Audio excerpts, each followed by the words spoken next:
What if Earth had rings, just like Saturn and the other giant planets? This is the question that caught the attention of some researchers, leading them to conduct a very intriguing scientific study. In fact, there seems to be evidence suggesting that about 450 million years ago, Earth might have had planetary rings similar to those we observe around Saturn today. Over time, these rings would have gradually fallen to Earth's surface through a series of impacts, leaving traces that we can still detect today. But how is this possible? What evidence supports this fascinating hypothesis?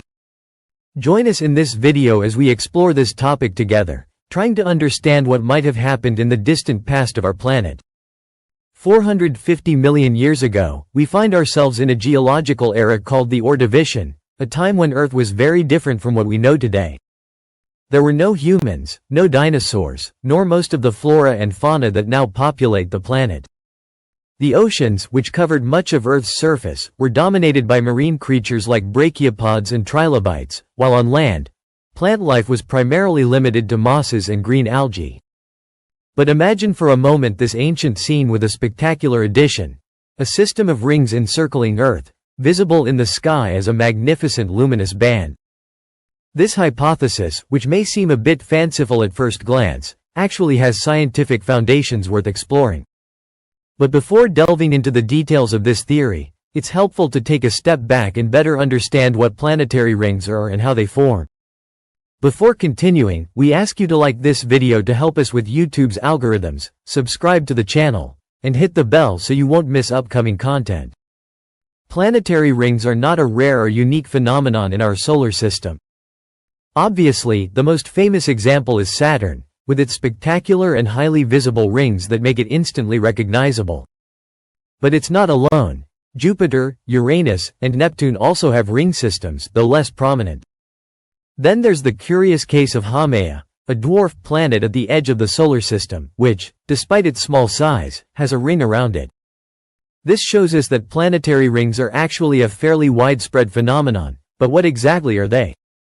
Planetary rings are composed of countless fragments of rock, dust, and ice that orbit the planet on an equatorial plane, forming a structure that from afar appears as a single luminous band. But these rings are not solid. They are instead made up of millions, if not billions, of tiny fragments orbiting in synchrony around the planet, maintaining a certain cohesion thanks to gravity.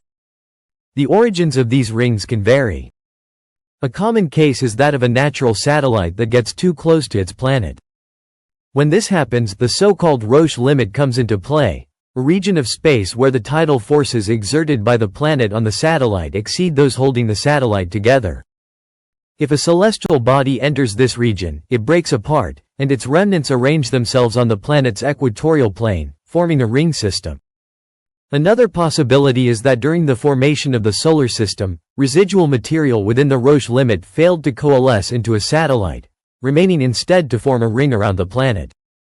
Now that we've clarified what planetary rings are and how they form, let's return to Earth. Our planet has been bombarded by countless asteroid and comet impacts throughout its history, especially during its first few billion years.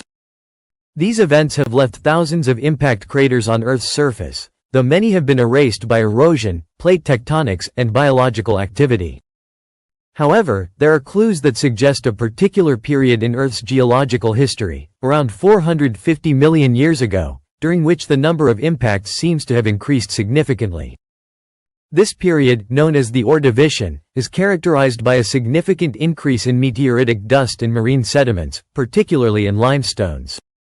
Scientists have long sought to explain this increase in impacts and meteoritic dust. One of the most recent and intriguing hypotheses is that Earth might have had a ring system during this period. According to this theory, a large asteroid could have come too close to Earth, crossing the Roche limit and breaking apart. The fragments of this asteroid would then have formed a ring around our planet, similar to the one we see around Saturn. Over time, this ring would have gradually disintegrated, with the fragments falling to Earth, creating the layers of meteoritic dust we observe in Ordovician sediments and forming new impact craters.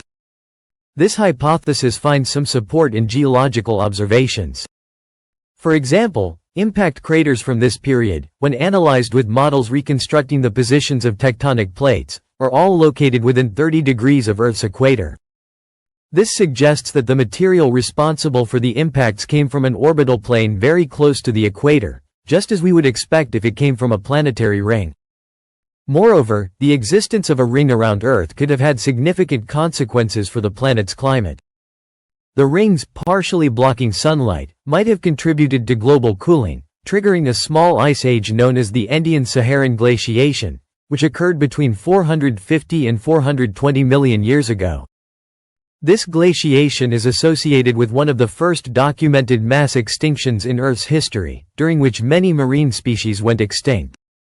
If this hypothesis is correct, Earth's rings might have played a crucial role in shaping the evolution of life on our planet. To summarize, around 450 million years ago, an asteroid might have come too close to Earth, crossing the Roche limit and breaking apart, forming a ring system around the planet.